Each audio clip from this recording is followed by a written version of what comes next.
mbokk yeeg xarit yi ñu leen di dalal jàmm ci seen chaîne de télévision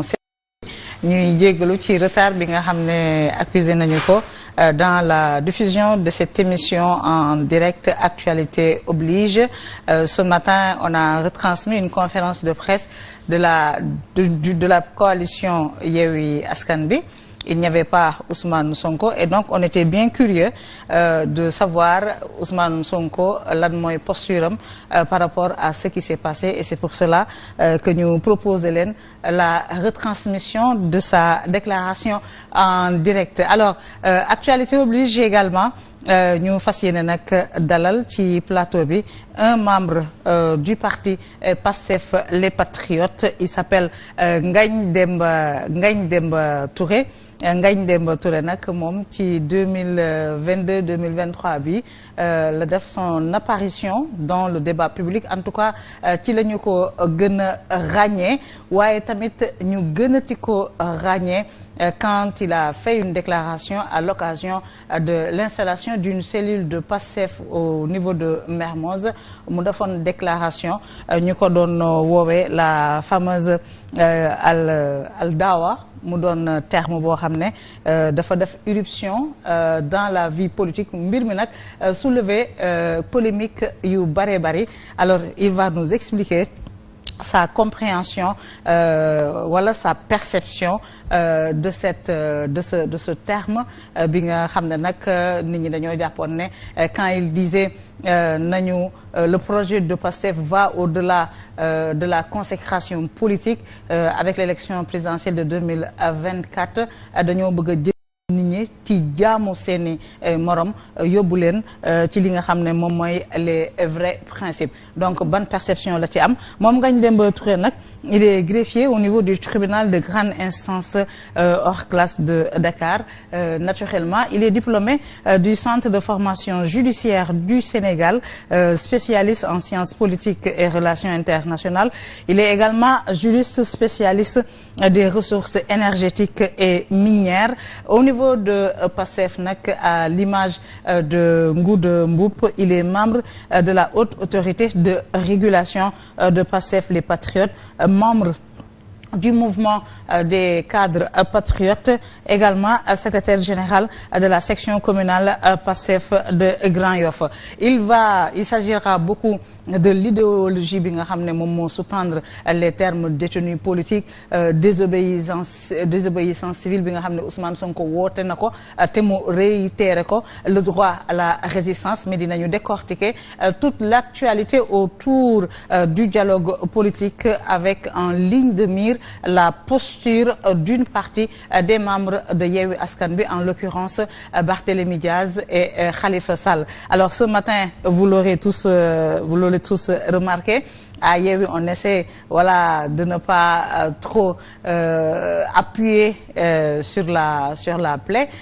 Def nañu seen déclaration de part et d'autre. Même Ousmane Sonko aussi, il a rappelé ses militants à l'ordre et les a invités à faire focus sur son projet Focus 2024. Ak Ngagne Demba Touré nag ñu fas yéene sekk waxtaan bu yaatu et puis ñu tàmbali ko léegi.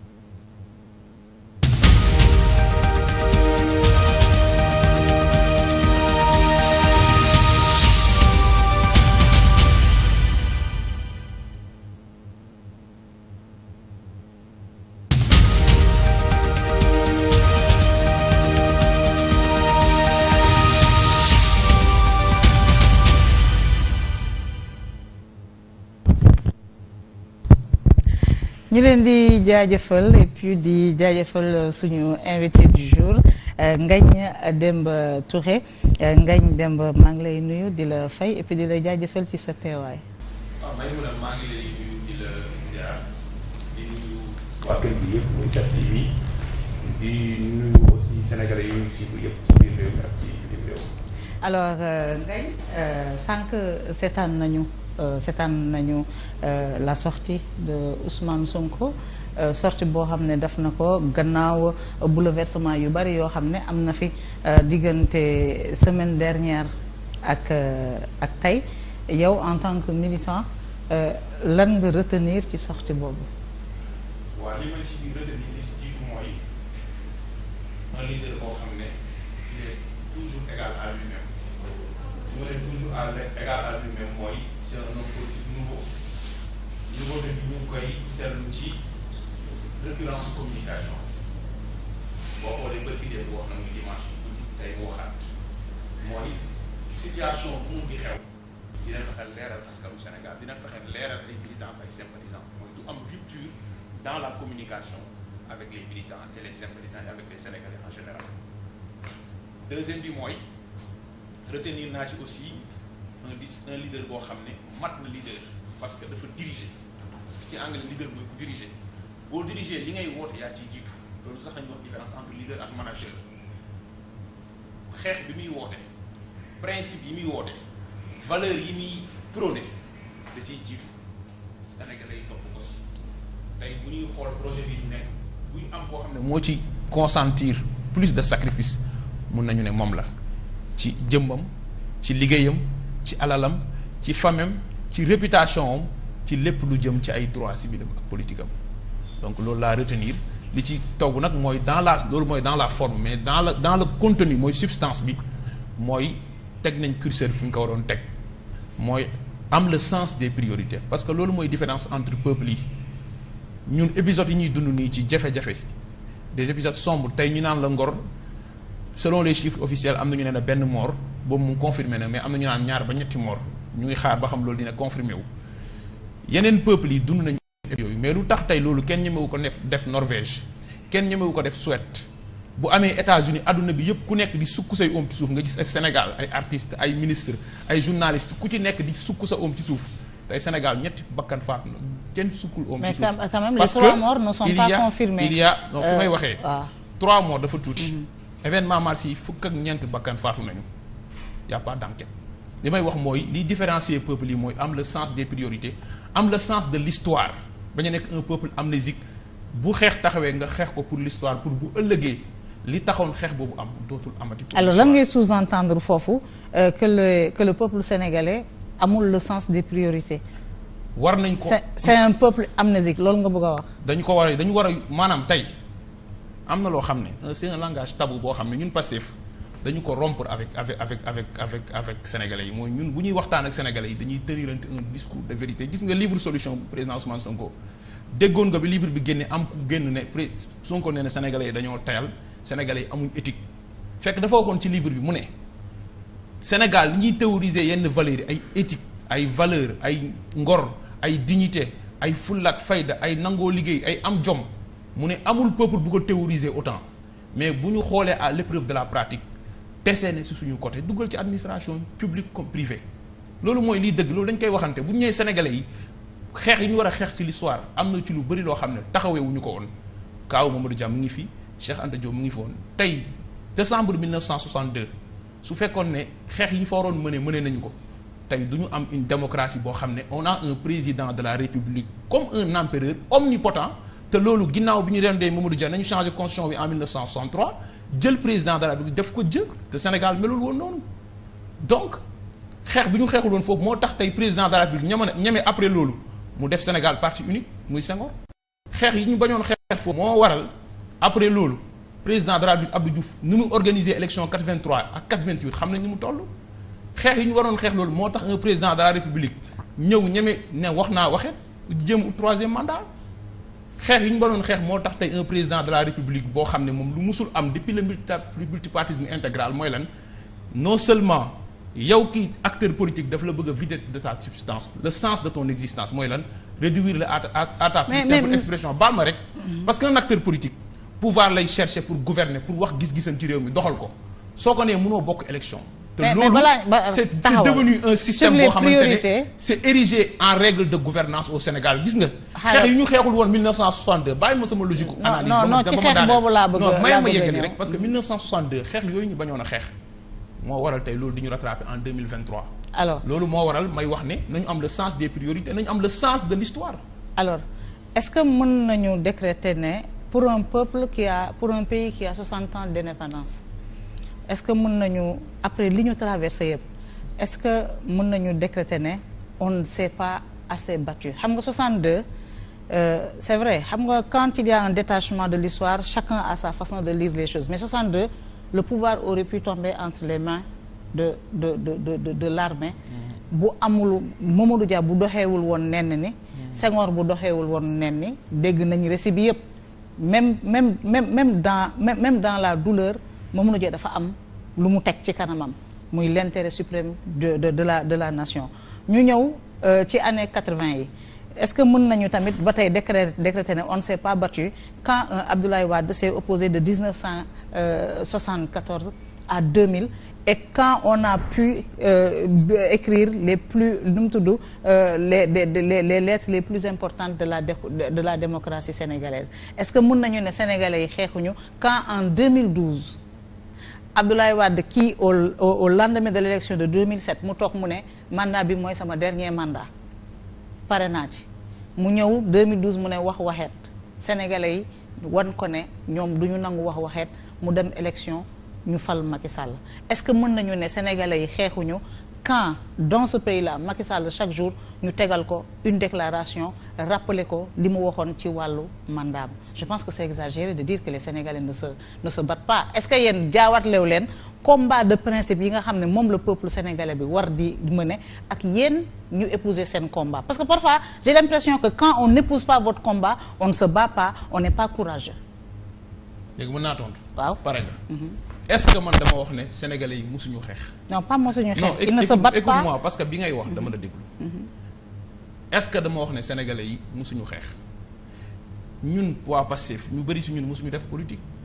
réew mi dañoo judd fekk ko fi président Ousmane Sonko produit administration la administration boobu noonu ay règles yu générales yu impersonnelles yu démocratiques yu objectives moo tax mu mun fa dugg muy concours loolu wane na réew mi. am na dara te amoon na dara waxuma loolu de mais yow question bi nga waroon poser plutôt en bon analyste mooy lu tax yeneen dëkk yi bi ñu xeexee yooyu définitivement déggatoo fa yenn cooy Sénégal les même cooy di dellu si waat est-ce que xam nga ne Sénégal bi ñu amee indépendance ba léegi ñetti constitution nañ am constitution 1960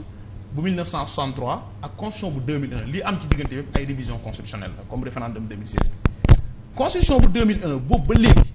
ci nañu pare rek ci coow bu troisième mandat mais lu tax coow yi di yegg si waat dirigeant yu muy dégg ci ay détournement ay compte cadre et cetera lu tax tey scandale yi tey lañ ko gën a mën a defee ci façon bu gën a ñaaw te yeneen dëkk yi yenn xeex yi bu ñu ko mënee c'est définitif parce que ban dëkk ngay joxe exemple non tey demal les pays de l'Europe du Nord demal les pays de l'Europe du Nord c'est un exemple patent même xam naa fi ngeen ñëw de parce que bu ñu waxee keroog mooy discours du président Macky Sall je ne sais pas si ce sont des éléments de langage donnés à certains journalistes c'est-à-dire aujourd'hui oui ma non nous on n'a pas Macky Sall du Macky Sall moo ñu jox élément de langage mais faut pas faut pas aller dans ça voilà non dama lay wax rek mais il faut ngeen arrêter loolu bokkoo ci léegi pour te rassurer yow may mën a bokkoo ci voilà léegi pour dire c'est-à-dire est-ce que yow loolu mën nañ taxaw ne man ñun loolu nañ bëgg a affirmer c'est pas le sens de mon discours li ñu bëgg a wax mooy am na combat yoo xam ne boo ko mënewul ni nga ko war a mënee daf lay rattraper pour toujours est-ce que xam nga ne année 70 72 Senghor dugaloon limitation des mandats après mu dindi waat ko plus tard en 76 lu tax mu dindi woon ko parce que xamoon na ne aspiration yi foofu lañ jëmi am na dëkk yoo xam ne bi ñu régler problème par exemple France bi ñuy wax xam nga maa fa laa doon ñëw ñu bëri dañuy naan li am fii am na feneen France amul acteur politique buy dem ñuy baare buntu këram France kenn ñemeetu fa tey Macron amul sax benn journaliste bu ñeme parce que nekkul yow laay waxal amul benn journaliste bu ñeme toog plateau 31 décembre nga naan ko président nii wii ngay wax wala non parce que le débat ne se pose plus parce qu'en réalité kenn da koo sañu la def kon dëkk boobu réglé nañ problème limitation des mandats ba ku fi ñëw noo gouverner nu mu bon askan wi même bu ñu d'accord ak yow mun nañ la muñ parce que ñaari mandat ngay dem parce que usure du pouvoir Sénégal tey lii cristalliser la tension populaire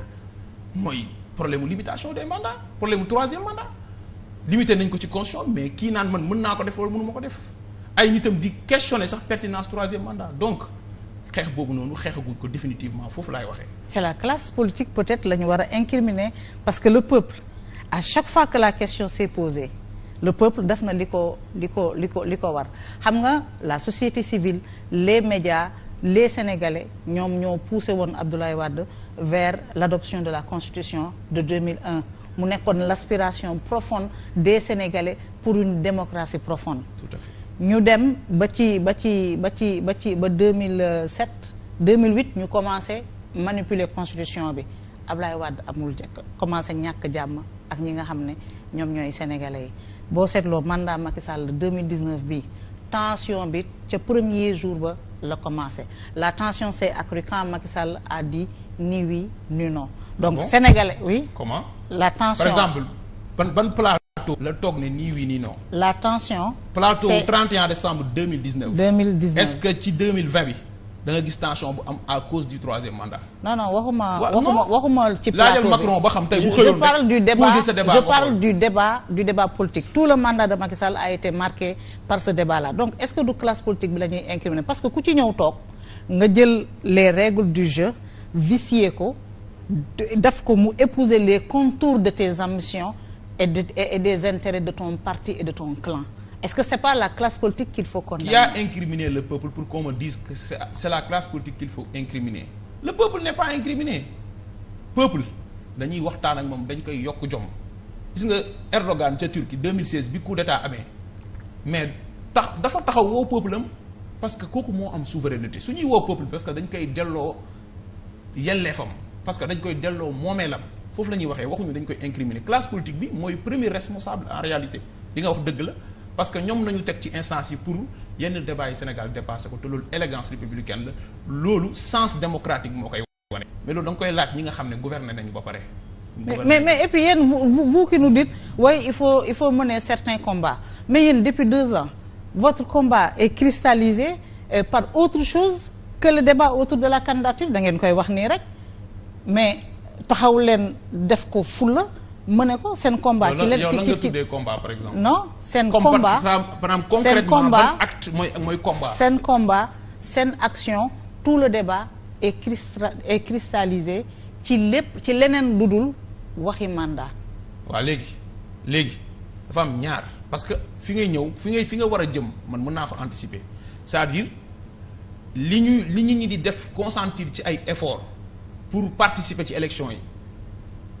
da nga jàpp ne moo gën a bëri que li ñuy consentir effort ci Macky Sall bañ a bokk même su ma la ko d'accord loo nag parce que mun nañ ci waxtaan parce que après événement mars 2021 juste xeex yi ñu njëkk a woote waat am na ci boo xam ne HLM Grand Yoff fii la amee woon opposition bi def une mobilisation historique mbirum troisième mandat la woon tey Aminata Touré li gën a symboliser xeexam troisième mandat la te ci opposition la bokk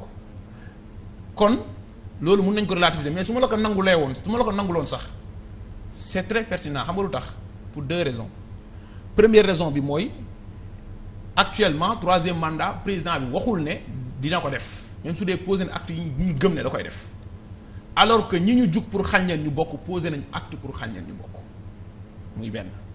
deuxième raison mooy li sénégalais yi defoon 2012 ñun ñaanu ñoom ñu def ko mais ñu ëpp ci sénégalais yi laay wax man sax partagé wu mu opinion boobu dañu jàpp ne après tout nit même bu utee troisième mandat jaarul yoon su fekkee ñun am nañ capacité pour soppi ko ci une yi mën nañ ko def. par exemple damay joxe exemple liste Yewwi bu ñu ko rejeté ci élection législative Yewwi Askan Wi nit ñi xeex nañ am na sax ay mort mais après tout nit ñi dem nañ élection yi permettre na cohabitation am n'est-ce pas maanaam permettre na au moins pouvoir bi perte majorité. du dëgg donc les Sénégalais se battent. Ils savent se battre. déglu ma expliquer la dama la bëgg a wax ne la peut-être loolu moo nekk ci conscience yi ci ñenn ci Sénégalais te man jàpp ma ne sax méthode boobu moo gën parce que loolu élection législative de élection présidentielle de. méthode boobu gënul ban méthode moo gën. man li ma gëm mooy Macky Sall bu ñu ko bàyyee mu ne damay ut troisième mandat ñu bàyyi ko mu dem déposer conseil constitutionnel valider ko troisième mandat troisième candidature mu dem élection campagne wër réew mi même su dee dañu ko gagné laa la wax beneen président bu ñëw boo utee 2 mandats parce que constitution bi ñu ci bind leer na mënoo bind lu ko gën a leer ñeme na utaat troisième mandat parce que day naan am na jurisprudence ñaari président yi fi jaar. léegi à chaque fois dañ leen di bàyyi ñu dem. ban combat moo gën. bu mu ko def. bu mu nan ngeen koy. empêcher mu ko bañ ko def xeex. loolu du ci donc yow booy xam nga. c'est pas un moyen de théoriser dire aux Sénégalais man yabuma Sénégalais yab bu doy ni Sénégalais yi ak fu ñu jaar comme li nga wax man ma leen ne nii ngeen koy defee nii ngeen koy defee. un acteur politique tu poses des combats de principe. xam nga le peuple te suit ngeen ànd ensemble ngeen def. xam nga Sénégal dafa am nu ñu tabaxee quand dans d'autres pays on a choisi les coups d'État les guerres ethniques les guerres de sécession. Tout à fait. Au Sénégal on a toujours choisi le dialogue et la voie des urnes. 2000 quand bi ñu doyee ci Abdou Diouf dañoo def une mobilisation exceptionnelle voté indi Abdoulaye Wade. 2012 bi ñu jàppee ne Abdoulaye Wade a été injuste warul woon def warul woon tenter une troisième candidature. 65% la Macky Sall la gagné Abdoulaye Wade mu nekk une mobilisation exceptionnelle. Et ce sont ces mêmes Sénégalais yu jàpp ne ñoom kenn du leen tuurloo seen deret pour ay waxu mandat Macky Sall bu demee Macky Sall n'a pas dit qu'il va se présenter mën na leen bett. Deuxièmement bu présenté woo conseil constitutionnel mën na valider mën naa bañ a valider bu ñu ko valider Sénégalais yi jàpp nañ ne ñoom mën nañu régler seen problème mais yéen vous demandez vous semblez dans votre discours dire aux Sénégalais xeex lan la ñuy xeex. ak ban xeex ngeen bëgg ñu xeex da ngeen bëgg ñu jël ay yat dem fekk Macky Sall ci palais bi. waaw léegi ni ma la dégluwee religieusement dama lay ñaan su ma lay tontuwaat. nga déglu ma religieusement. d'abord man waxuma ne Pastef waxul ne kenn du régler affaire yi par les urnes. inscription ci liste électorale yi ñun dañu woo suñu militants yi ñu dem inscrire massivement lancer opération wër ndoom ba 3 mois avant def leen ci ay plateformes mobiliser leen woo leen pour ñoom ñu dem inscrire sur les listes électorales ba ñoom ñu def une ruée ñi gars yi ne am na plus de 300 000 demandes nouvelle inscription kooku kay gëm na élection kuy naan man kenn du ma teree nekk candidat ci élection kooku daf la wax ne la beneen fois Pastef mi inscrit ci statut article 3 ak article 4 ne conquête du pouvoir par des voies démocratiques kon la première réponse mooy kenn waxu fi conquête par d'autres moyens muy benn. deuxième bi mooy dafa am discours boo xam ne tey dañ ko war a régler définitivement mooy gëmloo sénégalais yi ne ay acquis kenn du ci dellu si ginnaaw kan moo waxoon américains yi ne leen seen élection dina jeex mu am contentieux post électoral contestation ba ñuy dem attaquer seen capitole ak fu ñu jaar ci démocratie yëpp ba doon fal seen 46e président kan moo waxoon allemand yi régime parlementaire bi ñu amoon démocratie bu ñu amoon ne dinañ fal nit démocratiquement muy Hitler mu créé seconde guerre mondiale revenir sur toutes les libertés organiser wul benn élection kan moo waxoon béninois yi fi ñu jaaroon ak Mathieu Kérékou nga xam ne après bi mu nekkee communiste mujj na libéraliser dëkk bi def ñaari mandat dem que dinañ dellu si waat ci yenn coow yi ak Patrice Talon ak dérive dictatoriale yi muy def gis nga démocratie du acquis alternance 2000 dañu ko am parce que y avait une presse libre 2000 dañu ko am parce que y avait un pouvoir qui a ouvert le jeu démocratique pour ku bëgg a bokk alternance 2012 dañ ko am parce que y avait une presse debout une société civile debout mais y avait aussi un pouvoir ouvert au jeu démocratique ba sax jox organisation élection yi un ministère neutre donc bu ñu jàppee ne alternation yi am na par force dina amaat alors que presse bi rôle bi mu waroon joué wu ko te di nga ma bàyyi ma yeggali foofu deuxième bi mooy parce que pouvoir bi ouvrir le jeu démocratique mooy loolu ñàkk a xam histoire ci ni mu xew ci àdduna bi ak ci sous-région bi démocratie du akki de. presse bi ban rôle la waroon joué wu ko. man de en 2011 xale bu ndaw laa amaguma woon sax ñaar fukki at mais ñaari pneu yu ñu taal nit ñi def édition spéciale aujourd'hui il y a des morts encore il faut pas dédramatiser il faut pas banaliser des vies humaines mais c'est catastrophique on tue des populations comme ça mais duñu ay jinax duñu ay mbóot yu ñuy dëgg comme ça. ne dis pas 3 morts benn mort la ñu. sax ko am yërmande doo ko dëgg. alors est-ce que presse su tey bi est-ce que moom moo joué wul rôle am wala presse bi amoon à l'époque 2011 est-ce que du amul woon ñoo xam ne dañoo nekkoon dans le projet politique d'un Macky Sall d'un Ousmane Tanor Dieng doon mbubawoo seen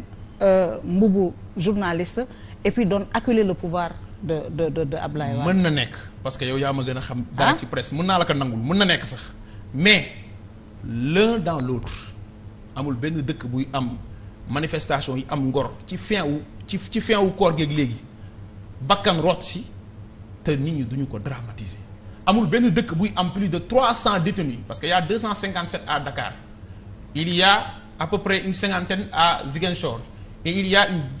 plus d'une dizaine à Thiès qui entament une grève de la faim. Il y a plus de 400 arrestations ci ay manifestations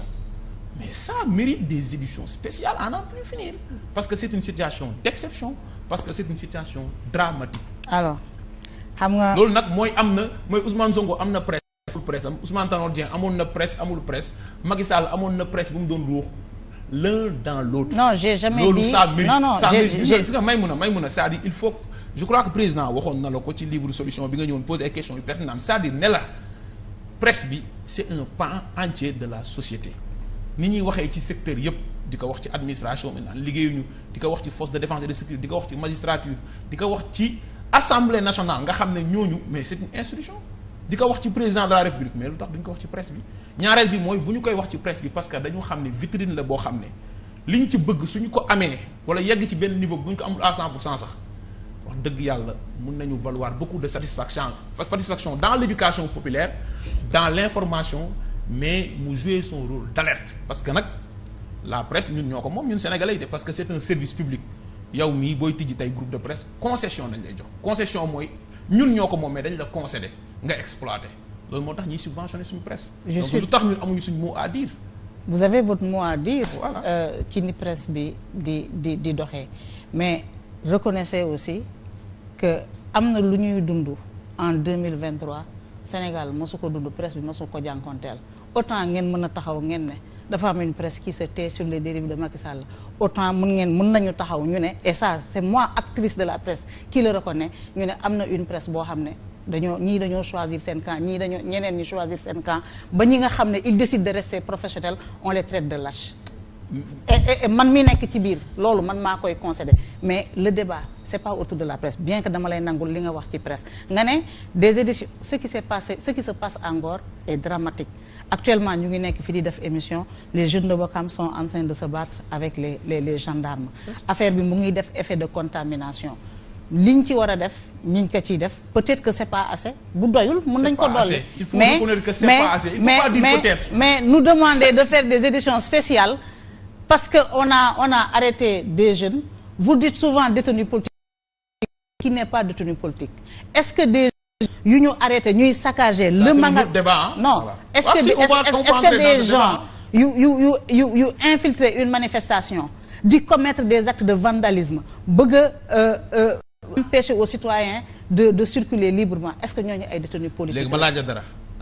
est-ce que une presse responsable doit défendre des bandits infiltrés dans une manifestation di def seen sale besogne di lor ay sénégalais di yàqal ay njabootu sénégalais est-ce que ñooñu mën nañ leen considérer comme des détenus politiques. léegi c'est une question ou une affirmation. non dama lay laaj est-ce que ñooñu mën nañ leen considérer comme des détenus politiques. pourquoi man la c'est une question ou une affirmation parce que c'est une question da ngay bàyyi. est-ce que loolu laa laaj.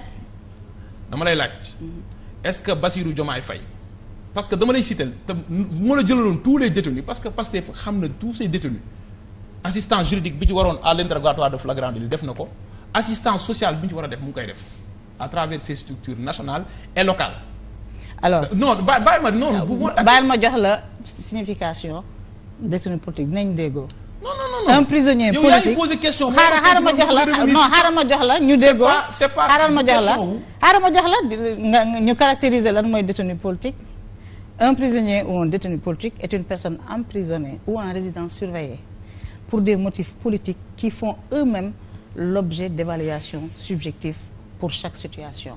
Est-ce que Bassirou Diomaye Faye est un détenu politique? Oui, c'est un détenu politique. C'est-à-dire ce que Bassirou a écrit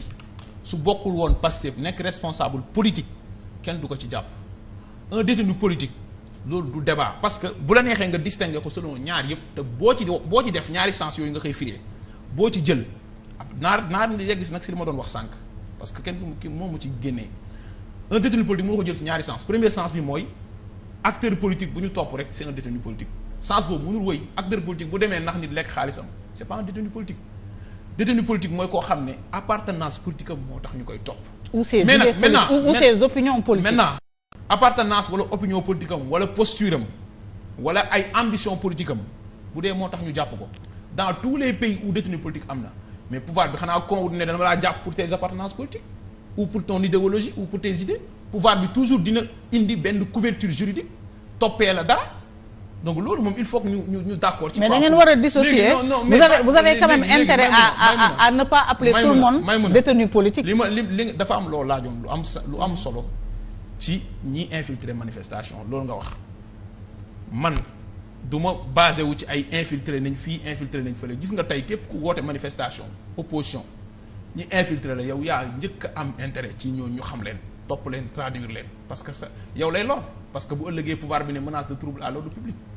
fii manifestation yi ma fekkee man bi ma xàmmewee ba léegi wax dëgg yàlla mu ngi bëgg a mat fukki at bépp manifestation bu ñu autorisé ci dëkk bi gisuma benn petit débordement bu am ndox sax dañ koy for foofu noonu yóbbu ko bu paree manifestation bi jeexee boo fa rombee bu ñu ne woon fii amoon na tel tant de personnes yu fi dajaloo doo ko gëm boo gisee image da ngay naan fii amul woon dara muy beneen bi mooy dama lay citer exemple yu dul jeex muy Lamine Niass tiktoker muy Diop Taïf muy Ibrahima Gueye Ndeye Leer muy Waly Bodian bi nga xam ne da doon dox nii juge dafa oto président Ousmane Sonko la doon dawal ñu xëy jàpp ko après def ko sous bracelet boo jëlee liste bi ba mu jeex muy Pape Fara Ndiaye muy Ousmane Sylla muy keneen ak keneen kenn bokk ci si cas yooyu parce que c'est des militants réguliers de Pastef affichés dans les réseaux sociaux nit ñi di leen gis ñu am titre di publier seeni mbokk xam leen ne Pastef nañu bokk activité Pastef bu am ñuy def porte à porte sol seen t-shirt sol seen lakos ñooñu dinañ infiltrer kuy infiltrer xanaa di nga làqatu. on parle pas donc il faut arrêter avec ça. on parle pas ñoom. on parle pas de militants identifiés. non c'est-à-dire ku identifié wu ba nit ñi xam ko buy dem ci manifestation boo xam ne. non dañu ko woote. on parle pas c'est pas un infiltré bu toj bus. on parle parce que pas nit ñi identifié nañu ko. encore Lamine une Niass fois dina est-ce que Lamine Niass bi ñu xam dina dem di toj bus. encore une fois. on parle des gens identifiés. non ce ne sont pas des infiltrés. est-ce que Bilal Diatta dañu ko jàpp parce que da doon toj.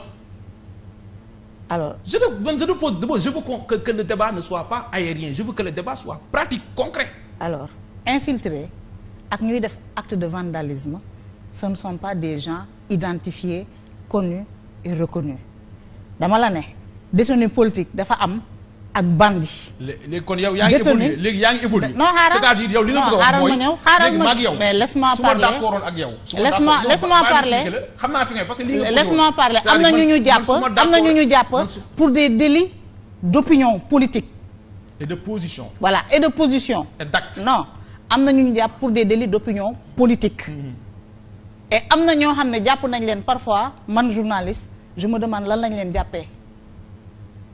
Waly Diouf Bodian xaw ma lan lañ ko jàppee. El Malick Ndiaye xaw ma lan lañ ko jàppee. voilà Bassirou Diomaye liñ ko jàppee est-ce que jar na jàppee nit est-ce que mérité na autant de temps de privation. Pape Ndiaye mais il y a des gens. Quand un Sénégalais se permet d'appeler au meurtre d'appeler à l'insurrection d'appeler à ce que ñu brûler une brigade de gendarmerie quand un Sénégalais se met en porte-à-faux avec les lois et les règlements de ce pays-là ce Sénégalais-là mu bokk Pastef mu bokk APR mu bokk Taxawu Dakar fu mu mënta bokk dañ ko war a jàpp et c'est pas un détenu politique. dama lay applaudir. waaw gis nga tey sonn naa lool audience flagrant délit laa jógee 38 Sénégalais yu ñu gis sama kanam tey kenn gënu leen ku fi def lu dul yoon dañu la war a sanctionner loolu mooy dëgg da nga ne quand un Sénégalais fait un appel au meurtre xanaa boobaa di nga wax ne Ahmed Suzanne Camara. il est dedans Ousmane Sonko dañu ko war a rey. il est dedans. waaw bàyyi ma yeggali rek damay def un récit xanaa boobaa dinañ wax ne bi fi ab nit taxawee ne wal fajri dañu ko war a dem taal man loolu su ma ko waxoon tey wóor na du ma ñibbi sama kër. je suis d'accord waroon nañ ko ci bopp. xanaa bu fi nit taxawee tey jaxasekat boobu noonu xaw ma jaxase la sant xaw ma leneen. mu ni am na ñoom mutul sax seen tur mépris total bu taxaw naan ñii manifester ñi ñu war a delloo seen kër dañ leen war a delloo ñu war a tëj nañ du ñu war a rey dañ leen rey. Sénégal abalu nañ fi peine de mort kon rey bi kay c'est une exécution extrajudiciaire quand un journaliste se permet de coucher sur son papier wax ne le juge Yakham Keïta bi àtte woon dossier Ousmane Sonko ak Mame Mbaye Niang en première instance que voyou la alors que muy Bassirou Diomaye Faye muy keneen ak keneen dañ leen topp parce que dañu jeter le disque sur l'institution judiciaire. Donc rigueur bi nga am xol bi nga am métit bi ngay waxee rigueur bi ngay waxee ak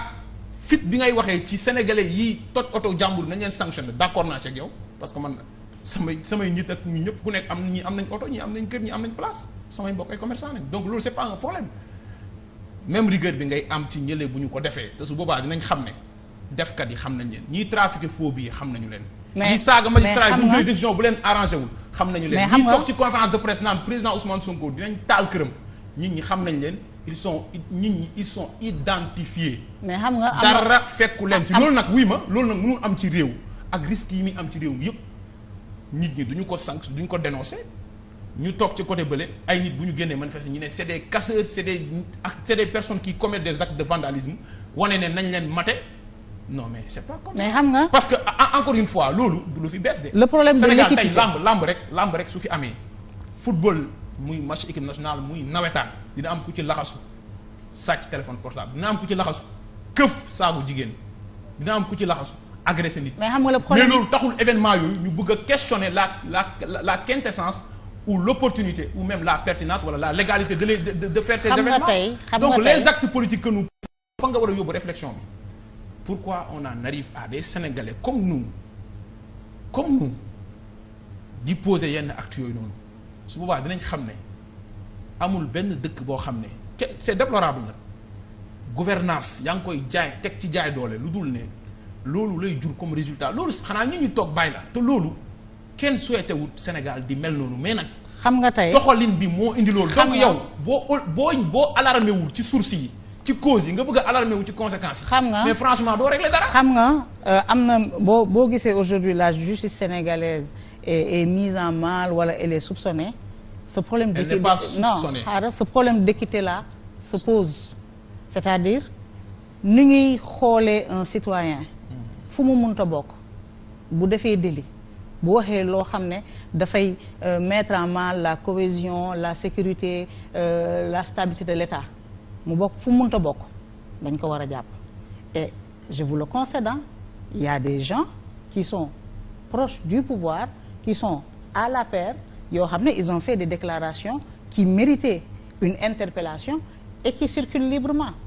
et ça tout le monde dañ ci nit ñëpp dañ ci ay agresseurs ak ay bandits nit ñëpp yore seen yow Sénégal mos na toll foofu nit ñëpp dañ ci d'accord amul woon régime Senghor amul régime Abdou mais amul régime Abdoulaye Wade mënuñu fii la loolu di amee parce que moom nee na xaritu doomu mënuñu président d'accord au nom de la mënuñu d'accord au nom de l'adversité politique nga bëgg a taxaw di compromettre les ciments de la stabilité de ce pays-là bu ñu la jàppee ñu ne yow détenu politique nga détenu politique c'est quelqu'un qu'on prend pour ses opinions pour une déclaration malheureuse pour déclaration bu mu def boo xam ne sax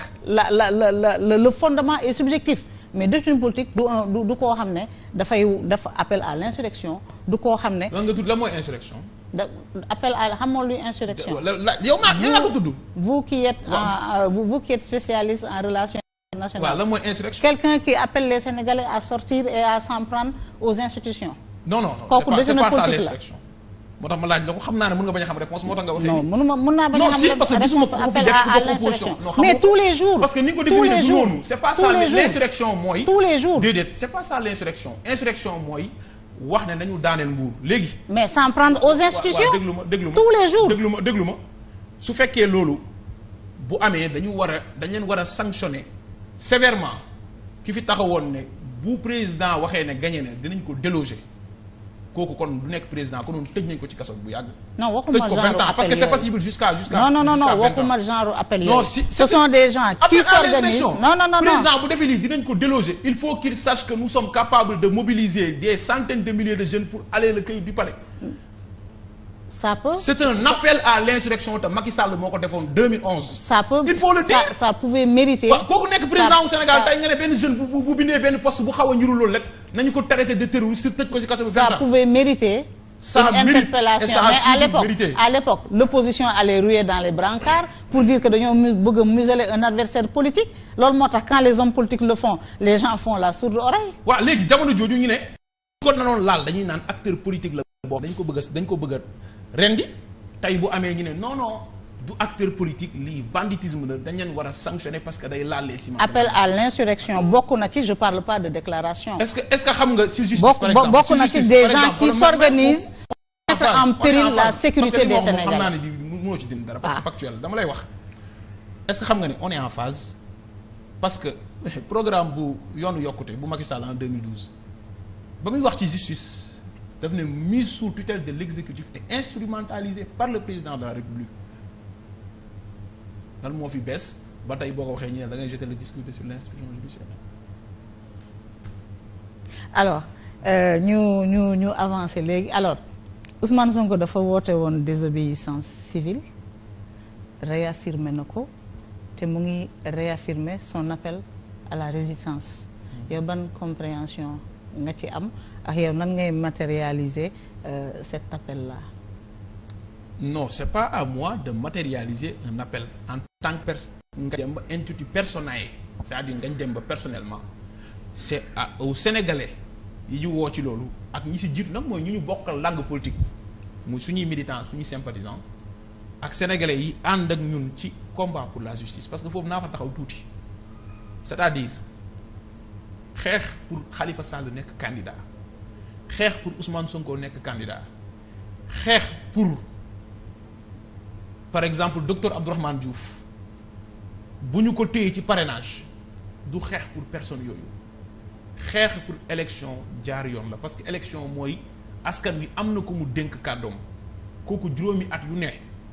ñu delloo askan wi kàddoom mu war a tànn boobu dañu war a may askan wi mu tànn ci teeyuf bakkanam mooy lan mu tànn ci dal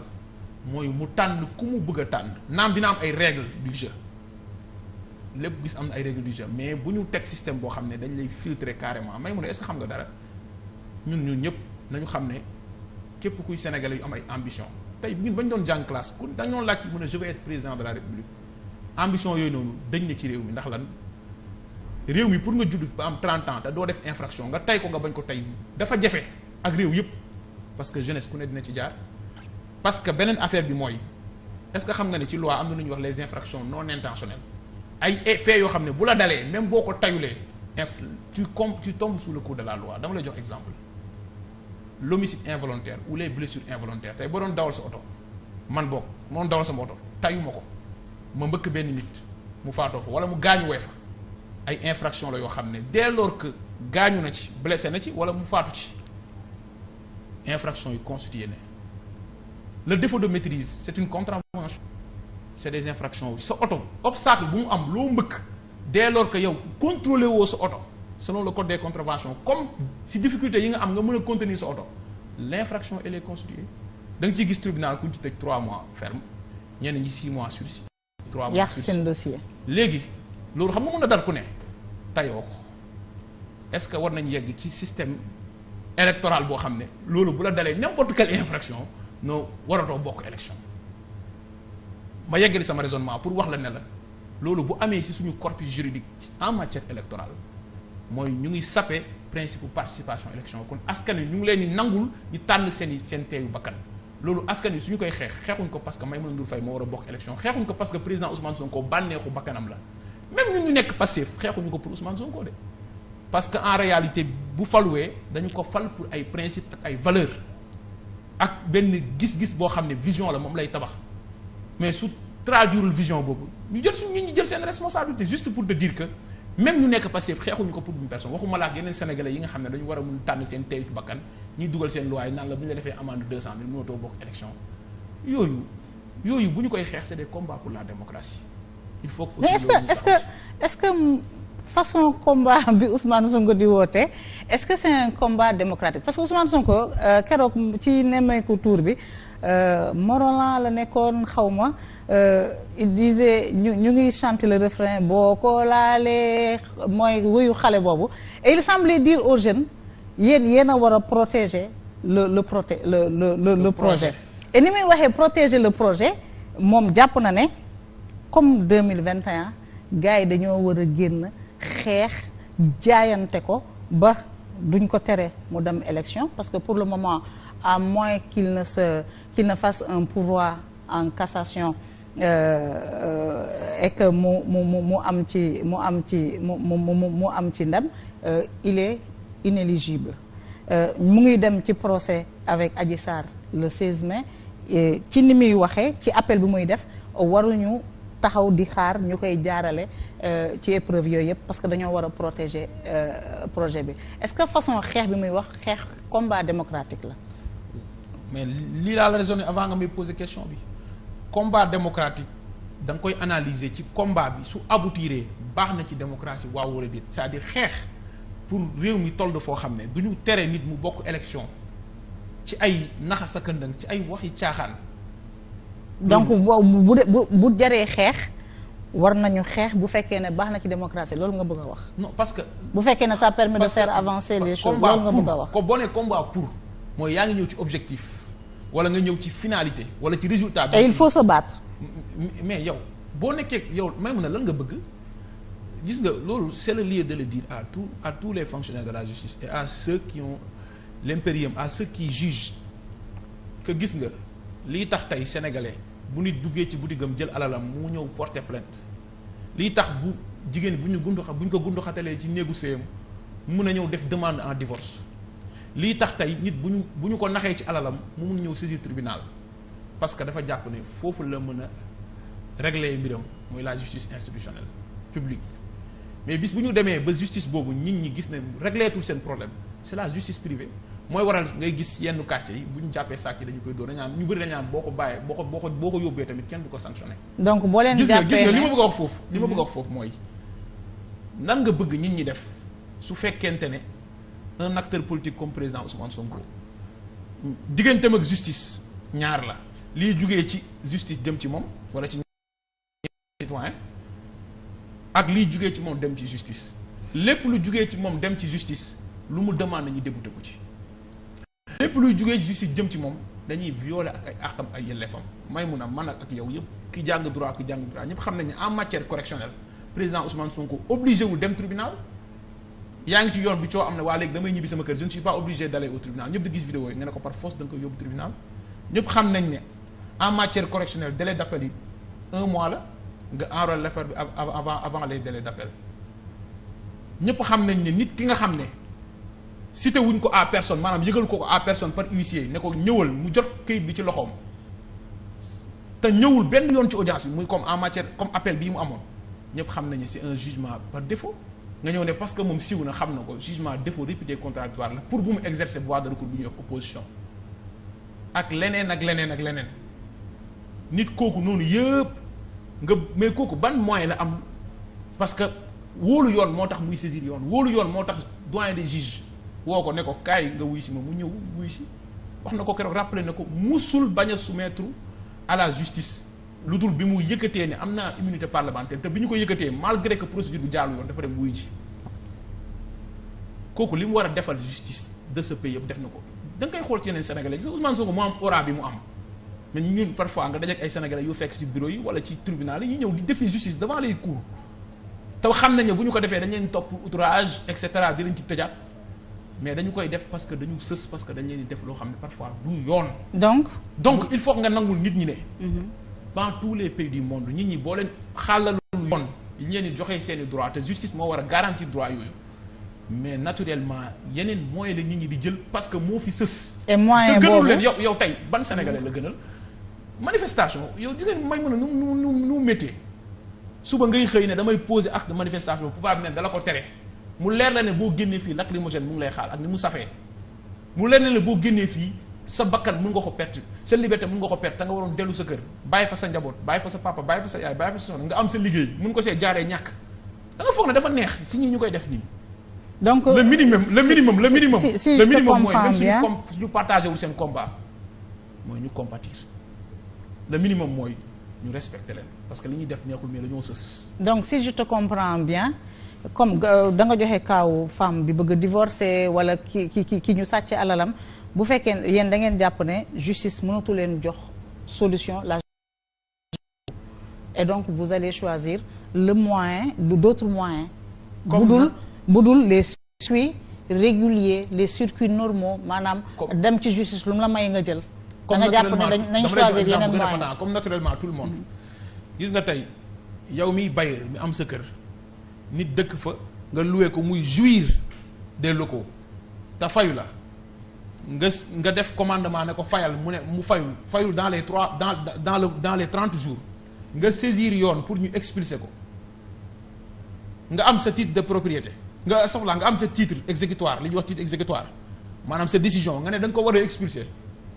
mu daal di def ay référé sur difficulté yooyu ñi débouté ko ci lépp nga war a dem pour génnee ko fi mu nekk parce que waru fi occupé te yow si lii ngay amee sa ñaq est-ce que xam nga ne bëri na ci cas yooyu nit ñi bu ñu amee titre bi jox ko huissier pour huissier bi requérir la ñëw pour jéem a kii ñi bañ mu requérir la force publique gendarmerie wala police parce que même citoyen bi mën na requérir la force publique moo tax ñu ay force restera à la loi les forces publiques citoyens yi sax mën nañu requérir bu ñu amee benn titre de propriété parce que le greffier appose ce qu'on appelle la formule exécutoire su ko ci apposé mooy jox nañ mandat à toutes les forces publiques huissier bu leen ko yóbbulee ñu exécuté ko nit parfois day dem ay weer huissier yi duñ ci def dara wala bu ñu demee jox ko force publique duñ ko exécuté souvent nit ki xam fuy mujj jël ñaari ponkalam ñu dem dajji bunt bi génnee bagage locataire yi da ngaa foog ne ku da koo neex ak fi mu jaar ci procédure. 6 mois 7 mois 8 mois donc il faut faire usage de la force. il faut déedéet li nga war a wax mooy il faut que ceux qui incarnent les institutions c'est-à-dire les personnes qui les animent respectent les voies démocratiques may nit ñi fu ñuy exprimer fu ñuy défendre seen droit ak seen liberté ci yoon yu mu war a jaar su ko deful conséquence bi la leen kon bul ne il faut ñoom ñu def nangam il faut ñi war a def li ñu war a def ñu def ko suñ ko deful naturellement par la force lii mooy am. alors est-ce que parce que Ousmane hier condamné nañu Ousmane Sonko li amoon mars 2021 malgré les appels répétitifs les Sénégalais ne sont pas sortis ñu ngi dem vers un procès le 16 mai est-ce que les Sénégalais ne semblent pas vous dire utiliser les moyens démocratiques légaux Ousmane Sonko condamné nañu ko démb il peut se pourvoir en cassation il a un délai de 6 jours yaa ma gën a maîtriser les questions judiciaires njëkkoon nañu ko am na sentence bu njëkkoon wadd en première instance il conservait ses droits civils et politiques il peut se pourvoir en cassation procès Ousmane Sonko Adji Sarr pourquoi du dem ci procès bi pourquoi ñu bëgg a ne nañu arrêté loolu yëpp ñu investir le champ du combat de la contestation de la désobéissance civile et de la résistance est-ce que sénégalais yi ana bu ñu dul génn léegi yenn yi di am est-ce que il ne semble pas vous indiquer la voie. man mënuma la bàyyi yow nga apprécier événement politique ak fi ñu jëm d'autant plus que yaa ay voies de recours des na. du dëgg. ba xam nit dina ko exercer wala du ko exercer d'autant plus que le débat est là mënoo apprécier ay événements politiques ci benn fan ci ñaari fan c'est extrêmement important. Soyez plus clair. maanaam. mars 2021 bi ñu jiiñee président Ousmane Sonko ne dafa violé muy ay tappale vendredi bi mu am vendredi nit ñi dem nañ jullit juma. donc tout peut se passer loolu nga bëgg a wax bàyyi ma pare rek. vendredi nit ñi dem nañ jullit juma ngoon nit ñi dem nañ xadra samedi ñii dem soirée dem nañ soirée de ñii dem fubali DSC dem nañ fubali DSC dimanche ñii dem ci église dem nañ ci église yi professé wu. lundi la nit ñi dem kër président Ousmane Sonko bi fa li fa xewee ba nit ñi timis jot ñu ñibbi seen kër yi toog dañ 3 semaines dara xewaatu. donc on ne peut pas présager de ce qui va se passer dans les jours à venir. ñoom toog nañ jàpp nañ ne tout est réglé. non waxuma tout est réglé dama ne. waaw dama la bëgg a wax ne la on n'apprécie pas des événements politiques surtout ci loo xam ne sur le plan judiciaire am na luy dox te pareegul sur le plan politique li des bëri na de. li des ak bëri. donc il peut se passer beaucoup de choses. am na loo xam ne sax mun naa la ko wax. lu simple. am na ñoo xam ne non loolu du réussir Sénégal de mais am na ñoo xam ne dem nañ ba jàpp ne damm nañ nit ñi ba toogaat ba installé laajal IBK jeexalul sax mandat am on ne le souhaite pas dans ce. rupture de l'ordre constitutionnel. non ah. rupture de l'ordre constitutionnel. c'est-à-dire. est-ce que peuple burkinabé suñu mënoon a soppi Blaise Compaoré dinañ ko jëlee ni ñu ko jëlee nii. est-ce que peuple soudanais suñu mënoon soppi Omar El Bachir jëlee ko fa par les urnes dinañ ko fa jëlee ni ñu ko fa jëlee. est-ce que peuple égyptien suñu mënoon def loolu pour Moubarak est-ce que peuple tunisien bu ñu mënoon def loolu pour Ben Ali est-ce que peuple syrien suñu mënoon def loolu pour Bachar al-Assad donte nguur gi daanuwul dinañ jël dëkk bi pendant fukki at mu nekk ci guerre civile ñaanuñu ko yàlla bu mu am Sénégal parce que ñun fii nañ dëkkale kon bu waa ñëpp koy yëg yàlla bu mu am Sénégal waaye am na loo xam boo jàppoon ne réussir nga ko ba jàpp ne yow mate nga ñëpp ut nga 3e mandat toogaat nga bu sa xel musa dal parce que da ngaa fatt buntu yëpp nit ñi sa kaw nañuy jëmi loolu ko xamul histoire mu koy rappeler keroog dimanche c'est-à-dire day jox ay porte de sortie Macky Sall nguur yi fi jaar ci histoire c'est-à-dire jarul ñi si dellu si muy depuis printemps ak léegi depuis nit ci histoire nguur à chaque fois même tubaab bi dañ koo comprendre ba ay esclavage ay colonisation à chaque fois bu ñu demee ba xam ne war na jeex ñoom dañuy anticiper indil la beneen système de domination mais may la ay mais pour mais Afrique rek ngay gis nit toog di dóor sa kaw di mais dafa am limite loolu dafay jeex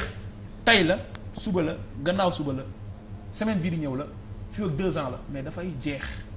ma tax président ne ko Sonko ne ko président Ousmane Sonko ne ko ala kulli xaalin te loolu la wax magistrat yi kii dootul gouverner ci Sénégal à partir de 2024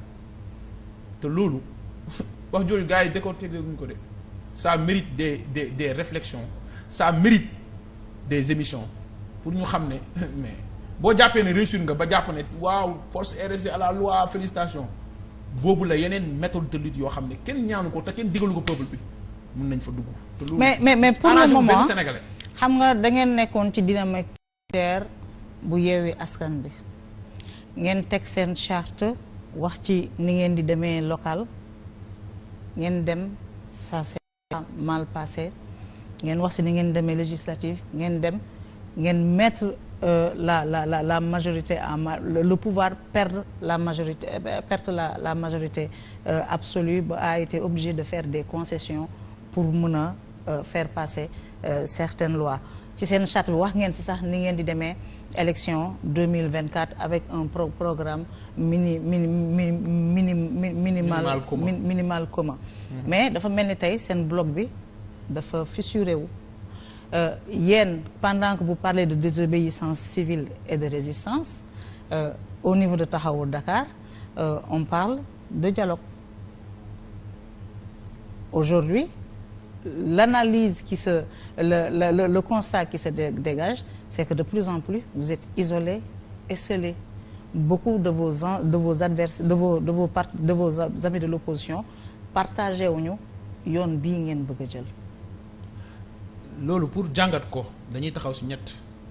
fi nga tàmbalee dafa am solo te loolu moo posé sax pas question mais équation bi comme ni ko professeur Doudou Ndoye doon waxee parce que lan la charte Yewwi waxoon parce que loolu moo tënk parti yi du dëgg loolu est-ce que dafa am ñu ko violé mu ñaareelu question ñetteel bi suñu ko violé lan moo ci war a mën a tegu charte Yewwi bi de mooy lan dafa dañoo teg principe ak valeurs yi nga xam ne moo sous-tendre coalition ak yéen objectif la am après sax am na accord cadre nga xam ne moo déterminer les modalités d'application notamment ci élection locale nga xam ne wax nañu naka nañuy investir nit ñi ak yan structure ak naka la ñu organiser wi coalition bi mais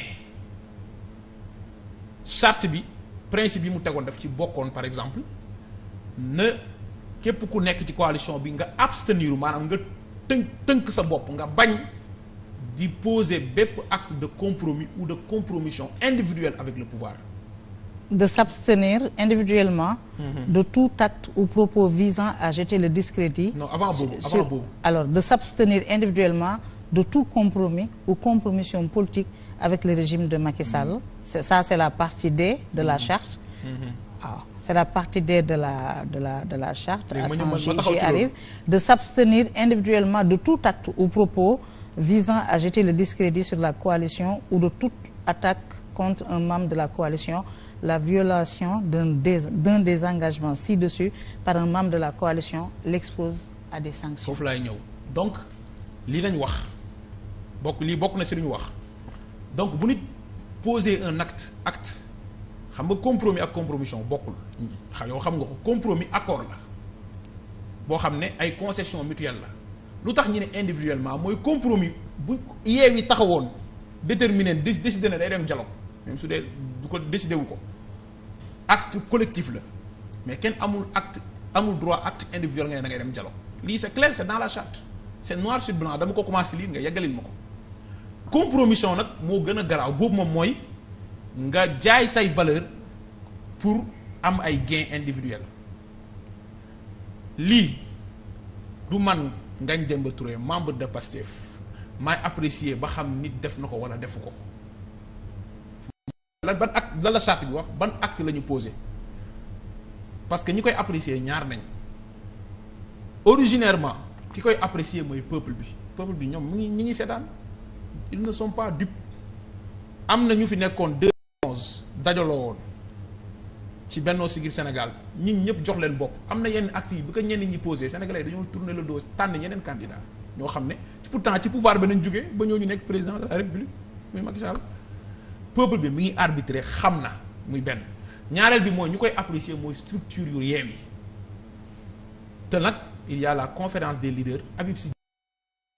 yeneen parti bu ci nekk am nga say représentants lépp lu ñu ci war a poser comme acte ñooñu ñoo habilité mais man je ne suis en rien habilité donte sénégalais la am naa sama xalaat. mais il faut ñu def une chronologie des faits qu'est-ce qui s'est passé ouverture sur forum sur l'économie solidaire. Barthélémy Diaz qui est maire de Dakar invite le président de la République Macky Sall pour que mu ñëw présider ko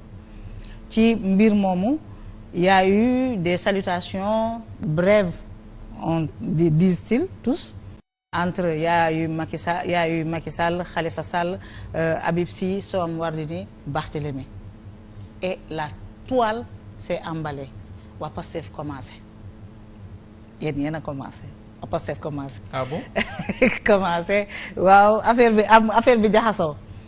2 jours après Ousmane Sonko def une déclaration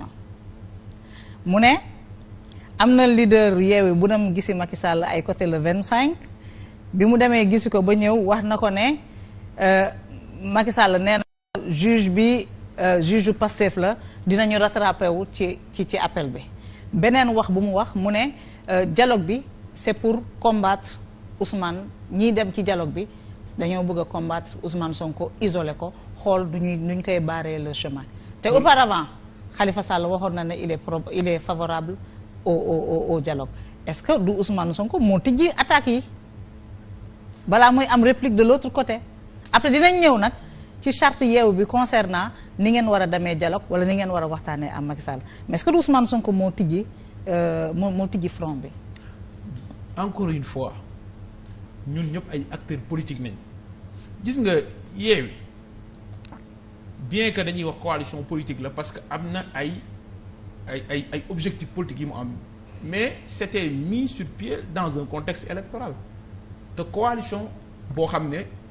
li ëpp ci ni mu déterminé au-delà des combats démocratiques que nous devons mener ay élections la ñuy jëm élection locale ak élection législative mën nga def ay arbitrage ay liste mais communes yu bëri arbitrage yi am na foo xam ne jaarul woon yoon am na foo xam ne sax jaar na yoon peut-être nit ñi d'accord wuñ ci am na ñu def ay liste parallèle du dëgg kon sur le plan national ñuy dem élection présidentielle nga xam ne benn président mooy am na loo xam ne ku am tuuti culture politique mën na la bañ a bett waaye président Ousmane Sonko. lan mën na la bañ a bett. maanaam ñenn ñi poser ay actes.